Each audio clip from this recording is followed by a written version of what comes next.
नमस्कार, बहुत स्वागत है आपका सुबह 7 बजे की इस खास बुलेटिन में। मैं हूं आपके साथ अवंतिका श्रीवास्तव। तो करेंगे मध्य प्रदेश छत्तीसगढ़ की तमाम बड़ी खबरों का, लेकिन सबसे पहले दिल्ली का जिक्र कर लेते हैं। लोकसभा में आज अविश्वास प्रस्ताव पर चर्चा जारी रहने वाली है। सत्ता पक्ष और विपक्ष के बीच आज भी बहस होने के पूरे आसार। कल भी हमने देखा लगातार आरोप प्रत्यारोप पक्ष और विपक्ष की तरफ से, दोनों ही तरफ से हमने देखे।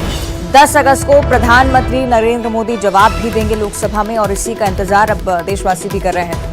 इससे पहले गृह मंत्री अमित शाह की तरफ से बहुत ही बेबाकी से जवाब पेश किए गए। कल भी इसी तरह से बहस का माहौल रहा। आज भी बहस के आसार, लेकिन इंतजार 10 अगस्त का, जब प्रधानमंत्री नरेंद्र मोदी लोकसभा में विपक्ष के आरोपों का जवाब देंगे, अविश्वास प्रस्ताव का जवाब देंगे। तो आज भी अविश्वास प्रस्ताव को लेकर ही बहस लोकसभा में होनी है। कल यानी कि 10 अगस्त प्रधानमंत्री नरेंद्र मोदी का जवाब सामने आएगा अविश्वास प्रस्ताव को लेकर।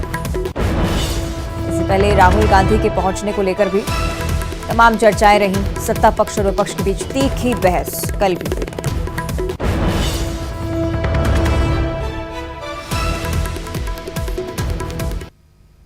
और प्रधानमंत्री नरेंद्र मोदी के एमपी दौरे की भी तैयारियां तेज होती हुई नजर आ रही हैं। 12 अगस्त को प्रधानमंत्री खजुराहो और सागर के दौरे पर रहेंगे। मिनिस्टर इन वेटिंग 3 मंत्री बनाए गए हैं। आगवानी और विदाई की जिम्मेदारी इन 3 मंत्रियों को मंत्री बृजेंद्र प्रताप सिंह, विजय शाह और गोपाल भार्गव, ये 3 मंत्री मौजूद रहेंगे मिनिस्टर इन वेटिंग के तौर पर। स्वागत और विदाई की जिम्मेदारी इन तीनों मिनिस्टर्स के कंधे पर, लेकिन साथ ही साथ दौरे की तैयारियां भी तेज हो चुकी है। प्रधानमंत्री 12 अगस्त को पहुंच रहे हैं खजुराहो, साथ ही साथ सागर भी पहुंचेंगे। एक ही दिन में 2 बड़े कार्यक्रम, पीएम मोदी का ये महत्वपूर्ण दौरा।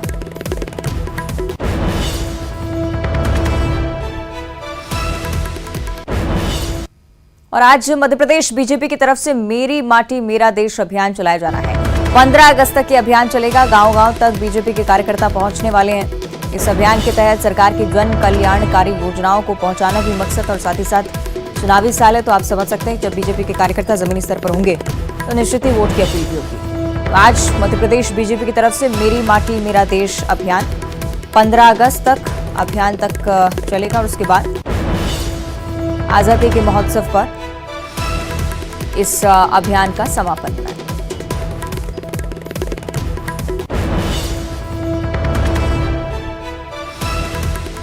एमपी बीजेपी की तरफ से एक और विशेष अभियान की तैयारी। घर घर कार्यकर्ता पहुंचने वाले हैं 15 अगस्त तक इस अभियान का समापन। जगदलपुर से अगली बड़ी खबर, जहां बस्तर दौरे पर मुख्यमंत्री भूपेश बघेल आज रहेंगे। विश्व आदिवासी दिवस कार्यक्रम में शामिल होंगे मुख्यमंत्री। आपको बताएं कि आज बस्तर को 637 करोड़ की सौगात भी मिलने वाली है। 2300 विकास कार्यों का भूमि पूजन और लोकार्पण, 1838 योजनाओं का भूमि पूजन करेंगे मुख्यमंत्री। 462 योजनाओं का लोकार्पण उनकी तरफ से होना है। आज का दिन बस्तर वासियों के लिए बेहद महत्वपूर्ण। बहुत बड़ी सौगात मुख्यमंत्री की तरफ से 637 करोड़ के विकास योजनाओं की आधारशिला मुख्यमंत्री रखने वाले हैं आज। जगदलपुर को लेकर ही जानकारी। बस्तर के दौरे पर मुख्यमंत्री भूपेश बघेल, खास कार्यक्रम का आयोजन। कितने बड़े स्तर पर यह कार्यक्रम होगा ये भी आप समझ सकते हैं। और न सिर्फ इस कार्यक्रम के जरिए विकास योजनाओं की सौगात मुख्यमंत्री देंगे, बल्कि अगर कोई समस्या पाते हैं तो हम ये भी देखते हैं कि अक्सर त्वरित निराकरण की कोशिश भी मुख्यमंत्री की तरफ से होती है। शायद उस तरह की तस्वीरें भी आज सामने आए। बस्तर को 637 करोड़ की सौगात, विकास कार्यों का भूमि पूजन 2300, लोकार्पण भी कुछ विकास कार्यों का, 1838 योजनाओं का भूमि पूजन आज मुख्यमंत्री करने वाले हैं। 462 ऐसी योजनाएं भी जिनका लोकार्पण भी आज मुख्यमंत्री करेंगे, यानी कि कुल मिलाकर बस्तर के लिए आज का दिन सौगातों भरा होने वाला है। जगदलपुर के लिहाज से बड़ी जानकारी। बस्तर दौरे पर आज मुख्यमंत्री भूपेश बघेल तमाम योजनाओं की सौगात देना मकसद, साथ ही साथ जनता से भी संवाद। सहयोगी श्रीनिवास हमारे साथ जुड़ रहे हैं, उनका भी हम रुख कर लेते हैं। श्रीनिवास, किस तरह की तैयारियां मुख्यमंत्री के दौरे को लेकर, और क्या कुछ निर्धारित किया गया है? कितनी बड़ी सौगात होगी लोगों के लिए?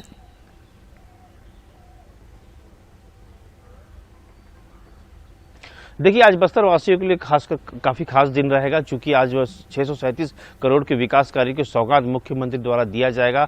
चूँकि आज 9 अगस्त है और विश्व आदिवासी दिवस का समय है, और ऐसे में जो मुख्यमंत्री सहित डिप्टी सीएम और तमाम जो मंत्री हैं आज बस्तर में मौजूद है। और बस्तर वासियों के लिए एक काफ़ी अच्छा दिन है कि 637 करोड़ के विकास कार्य को सौगात दी जाएगी, काफ़ी भूमि पूजन हो जाएगा, लोकार्पण किया जाएगा, और साथ ही जो बस्तर वासियों के लिए जो डिमांड थी, जो मांग थी, उसे भी पूरा किया जाएगा। हो सकता है कि आज मुख्यमंत्री मन से काफ़ी कुछ और घोषणा कर सकते हैं, लेकिन बस्तर वासियों के लिए आज काफ़ी अहम दिन साबित हो रहा है। विश्व आदिवासी दिवस में मुख्यमंत्री ने साफ कहा था कि कल ही मीडिया से बात किया था, कहा था कि विश्व आदिवासी दिवस अगस्त क्रांति दिवस में मनाया जा रहा है, और ये छत्तीसगढ़ के तमाम जो जिले हैं वहाँ पर विश्व आदिवासी दिवस के कई कार्यक्रम किए जा रहे हैं, और बस्तर में खासकर आदिवासी दिवस के कार्यक्रम को लेकर भव्य तैयारी की गई है। शहर के धर्मपुरा पीजी कॉलेज ग्राउंड में विशाल मंच बनाया गया, वहाँ पर लगभग 20 से 25 हजार जो लोग पहुंचेंगे, और ये कार्यक्रम भव्य रूप से मनाया जाएगा। लगभग 11 बजे इसकी शुरुआत की जाएगी, और जो मंत्री हैं, विधायक हैं, सहित जो बस्तर संभाग के जो अलग अलग क्षेत्र से जो आदिवासी पहुंचेंगे और मुख्यमंत्री के साथ मंच साझा करेंगे, शिरकत करेंगे और सेलिब्रेट करेंगे। जी चलिए, देखना होगा किस तरह की तस्वीरें सामने आती है। बहुत शुक्रिया आपका श्रीनिवास। आगे बढ़ते हैं, सरगुजा से अगली बड़ी जानकारी। सीएम भूपेश बघेल आज सरगुजा को भी सौगात देने वाले। क्षेत्रवासियों को 334 करोड़ के विकास कार्य की सौगात आज मुख्यमंत्री की तरफ से। 269 विकास कार्यों का लोकार्पण, भूमि पूजन करेंगे मुख्यमंत्री। 696 हितग्राहियों को वनाधिकार पट्टा भी जारी किया जाएगा। जनजातीय समुदाय की विशिष्ट प्रतिभाओं का भी सम्मान आज मुख्यमंत्री की तरफ से। न सिर्फ बस्तर वासियों के लिए आज सौगातों भरा दिन, बल्कि सरगुजा के लिए भी इसी तरह का आयोजन। मुख्यमंत्री 300 से ज्यादा करोड़ के विकास कार्यों का भूमि पूजन करने वाले हैं। 334 करोड़ के अधिक की सौगात इसे आप कह सकते हैं। 269 विकास कार्यों का लोकार्पण, भूमि पूजन, 696 हितग्राहियों को वनाधिकार पत्र भी दिए जाएंगे।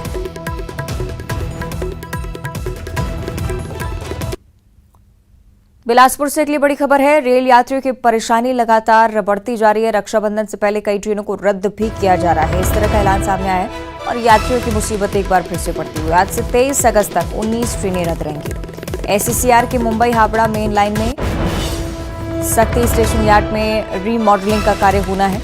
चौथी लाइन को जोड़ने का काम किया जाना है, और रेलवे ने इसके लिए आदेश जारी कर दिया है।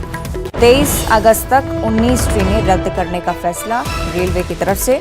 वो भी उस महीने में जब एक बड़ा त्योहार भी है, रक्षाबंधन को लेकर लोग आवागमन करते हैं।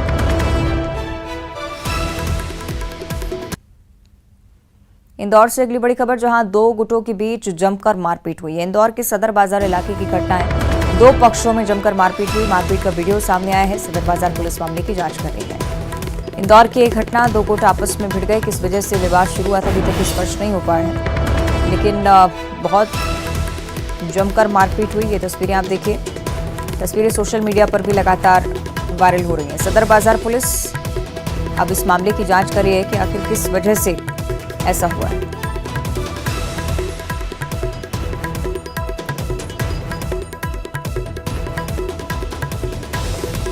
तो ये तस्वीरें हम आपको दिखा रहे हैं। इंदौर में दो गुटों के बीच विवाद की स्थिति बनी। ये तफ्तीश का विषय है कि किस वजह से पूरा विवाद शुरू हुआ था। पुलिस मामले की जानकारी जुटाने की कोशिश करती है।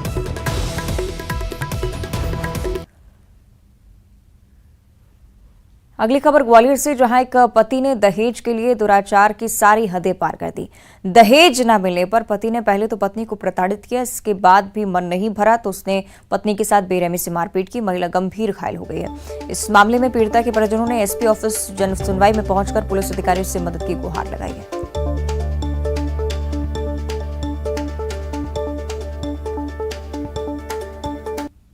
करी गई है। मेरे शरीर से मेरे पाँव तोड़ कर रख दिए। मेरे पति ने मारा है। कब मारा है? 27 तारीख को ही। क्यों मारा है पति ने? चाय बनाई है मैंने और चाय पिलाई है, पीछे शरीर से मेरी टांगा तोड़ कर रख दी है उनने। मेरी क्यों मारता है? उल्टे से इल्जाम लगाता है, इल्जाम लगा रहे हैं सर। महिला है, उनके पति ने उनके साथ मारपीट की थी और उनको सीधे हॉस्पिटल ले गए थे। जो एमएलसी के आधार पर, देहाती नालसी के आधार पर हमने एफआईआर करके उसमें आगे की विवेचना शुरू कर दी है। इसी बीच जो हमारे विवेचक हैं उनको मालूम नहीं चल पड़ा, और जो पेशेंट है उसको वहाँ से डिस्चार्ज करवा लिया गया था हॉस्पिटल से। जो हमारे विवेचक ने जो हॉस्पिटल प्रशासन है उससे पत्राचार करके जो उनके बेडेड टिकट और जो जितनी भी इन्वेस्टिगेशन वहाँ पे हुई हैं उनको लेने के लिए पत्राचार कर दिया है। सूरजपुर की बात करेंगे, जहां अपने झुंड से बिछड़ा एक हाथी कोयला खदान में जा घुसा। इसकी वजह से 14 से 15 घंटे तक कोयला उत्पादन का काम यहां बंद रहा। हाथी प्रतापपुर वन परिक्षेत्र के जगन्नाथपुर महान 3 कोयला खदान में जा घुसा था और इसकी वजह से यहां पर काम कर रहे कर्मचारी भी दहशत में आ गए, यहां से भाग निकले। बाद में हाथी वहां से केरता की तरफ चला गया और उसके बाद वन विभाग की टीम जंगल की ओर खदेड़ने की कोशिश इस हाथी को करी। तस्वीरें हम आपको दिखा रहे हैं, एक्सक्लूसिव तस्वीरें सामने आई हैं। खदान की ओर रुख करता हुआ हाथी और यहां पर काम कर रहे कर्मचारियों के बीच भी उस दौरान दहशत का माहौल था।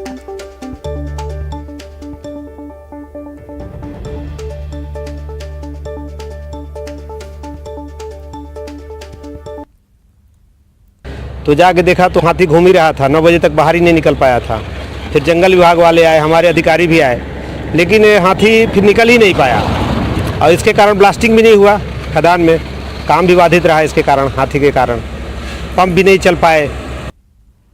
इधर मंडला जिले के कान्हा नेशनल पार्क के बफर जोन से बाघिन और उसके शावक की दिलचस्प तस्वीरें सामने आई हैं। तस्वीरें सिंगापुर से सामने आई हैं, सैलानियों ने इसका वीडियो बनाया है। इस वीडियो में मगर नाला बाघिन और उसके शावक अटखेलियां करते हुए नजर आते हैं।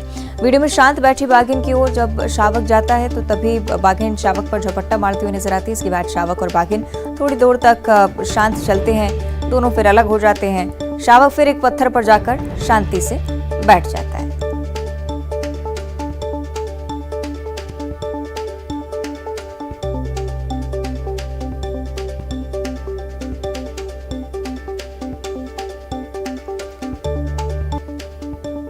बाघिन और शावक के बीच अटखेलियों की ये तस्वीरें मंडला के कान्हा नेशनल पार्क से सामने आई हैं। सोशल मीडिया पर भी ये तस्वीरें चर्चा का विषय बनी हुई। राजनांदगांव से अगली बड़ी खबर, जहां मध्य प्रदेश, महाराष्ट्र और छत्तीसगढ़ सीमा पर सर्चिंग बढ़ाई गई है। सुरक्षा बलों के जवानों ने सीमा पर सर्चिंग बढ़ा दी है। नक्सल प्रभावित इलाके हैं यहां पर और इसी के चलते सर्चिंग तेज करनी पड़ी है। चुनाव को लेकर पुलिस ने भी मुस्तैदी से तैयारियां शुरू की। राजनांदगांव का एक क्षेत्र जहां पर महाराष्ट्र, मध्य प्रदेश और छत्तीसगढ़ की सीमा लगती है, नक्सल प्रभावित इलाका है और इसी के मद्देनजर चौकसी बढ़ाई जा रही है। सुरक्षा बल के जवान पूरी तरह से अलर्ट मोड पर, क्योंकि आने वाले समय में चुनाव भी फेस करने हैं। इस दौरान नक्सली खलल न डाल सके, कोई आपराधिक घटनाएं ना हो, इन्हें रोकने के लिए सुरक्षा बल पर जवान और ज्यादा मुस्तैदी से तैनात हैं।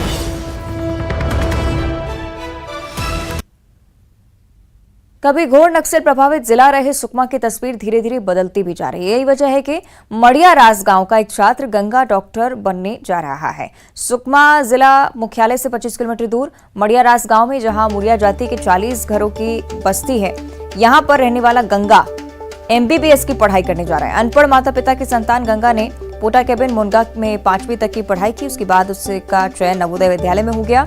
यहां से उसने 12वीं पास की। नवोदय विद्यालय की मदद से ही गंगा ने नीट की कोचिंग भी की और नीट परीक्षा में 720 में से 522 अंक प्राप्त किए हैं। लेकिन बेहद गरीब परिवार से आने वाले गंगा के पास MBBS में दाखिले की फीस नहीं थी। स्थानीय छात्र नेता महेश कुंजाम गंगा को लेकर कलेक्टर के पास पहुंचे, मदद की गुहार लगाई गई। कलेक्टर ने उनकी फीस की व्यवस्था करने का आश्वासन दिया है। स्कॉलरशिप समेत हर संभव मदद दिलाने का भरोसा उनकी तरफ से। अब गंगा रायपुर नेहरू मेडिकल कॉलेज में पढ़ाई करने जाएगा। और अपने घर की आर्थिक स्थिति बहुत ही दयनीय, मतलब स्थिति बहुत खराब है, जिसकी वजह से हम लोग अच्छे से मतलब पढ़ाई वढ़ाई नहीं कर पाते थे पहले ज़माने में। बट अब ज़माना बदल रहा है तो धीरे धीरे लोग अपने बच्चों को पढ़ा रहे हैं। तो नीट में मेरा 522 मार्क्स आए, जो कि मेरे लिए मतलब बहुत बहुत बड़ी बात है कि इतना अच्छा खासा मार्क्स लेना। तो इतना मतलब अच्छा खासा मार्क्स लेना तो अपने इस मतलब ऐसे कंडीशन में लेना बहुत बड़ा बहुत कठिन काम है। जी सर, ये बात सही है सर कि मैं एडमिशन ले भी नहीं पा रहा था। अगर मेरे साथ महेश कुंजाम सर अगर मेरे साथ नहीं होते तो शायद मैं वो मेडिकल कॉलेज में पहुंच नहीं पाता और मैं MBBS करने से वंचित रह जाता। हम कलेक्टर साहब से मिले तो वो बोले ठीक है, हम एडमिशन फी के लिए दे देंगे, फीस स्ट्रक्चर मतलब ला के दे देना, हम दे देंगे बोल के। तो ऐसे सर ने जैसे बताया थे वैसे कर दिया और एडमिशन हो गया सर। एडमिशन्स के लिए और पढ़ाई के लिए सपोर्ट मांगा है।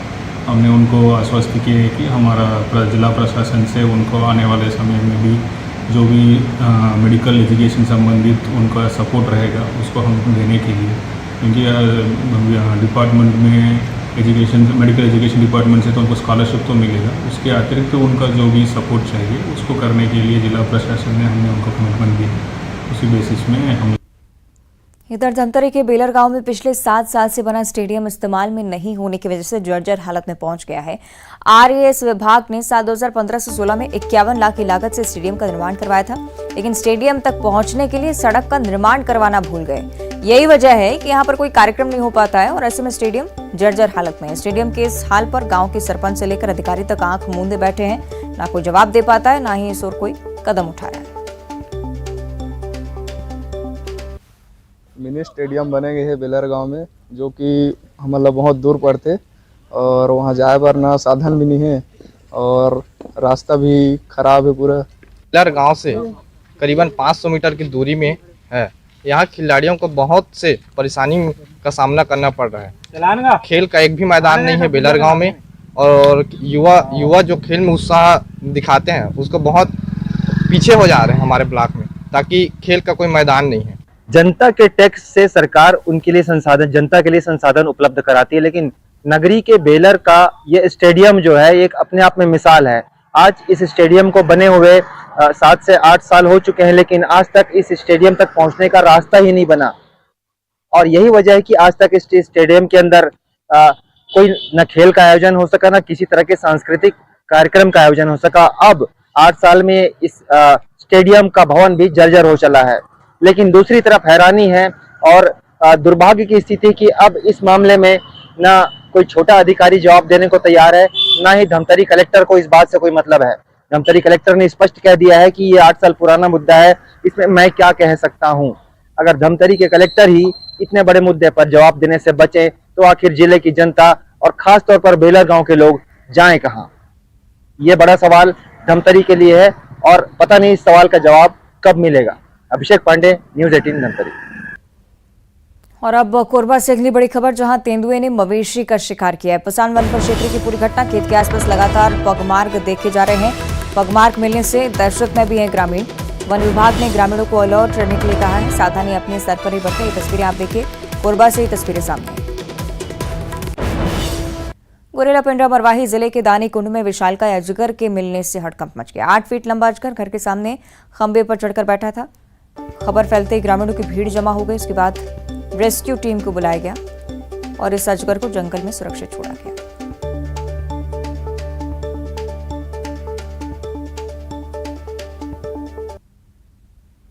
और अब देखिए 25 सेकंड में खबर। न्यूज क्लिक में चीन से फंडिंग मुद्दे पर अनुराग ठाकुर ने राहुल गांधी को घेरा। राहुल गांधी ने न्यूज क्लिक को समर्थन करने पर सदन में देश से माफी मांगने को कहा। लोकसभा में अविश्वास प्रस्ताव पर चर्चा के